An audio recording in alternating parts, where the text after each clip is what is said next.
የእግዚአብሔርንም ኃይል አታውቁም። መጽሐፍን ስለማያነቡ መጽሐፍ ቅዱስን ስለማያነቡ የእግዚአብሔርን ሕግ ስለማያውቁ እግዚአብሔርንም ራሱ አያውቁትም ማለት ነው። ከዚህ የተነሳ ስለ እግዚአብሔር መንግስት አያውቁም ማለት ነው።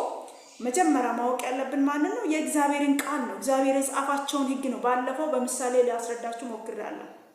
ዶክተር አብይን ለማወቅ ዶክተር አብይ ያላቸውን ነገሮች ያወጣቸውን ሕጎች ስናነብ ነው በዛ ሕግ መሰረት ዶክተር አብይ ማን እንደሆነ ለማወቅ እንችላለን ማለት ነው። ልክ እንደዛው እግዚአብሔር የጻፈው ሕግ እዚህ አለ። ይሄንን ስናነብ ነው መጽሐፍ ቅዱስን ስናነብ ነው ስለ እግዚአብሔር ማወቅ የምንችለው ማለት ነው። ስለ እግዚአብሔር ካወቅን የእግዚአብሔር መንግስት ምንን ትመስላለች የሚለውን ማወቅ እንችላለን ማለት ነው። ከዛስ በትንሣኤ ቀን ምን አይነት ህይወት ነው የምንኖረው? ወይስ እግዚአብሔርን መምሰል በእግዚአብሔር መንግስት ውስጥ መኖር ምንን ይመስላል የሚለውን ሁሉ እዚህ ውስጥ ተጽፏል።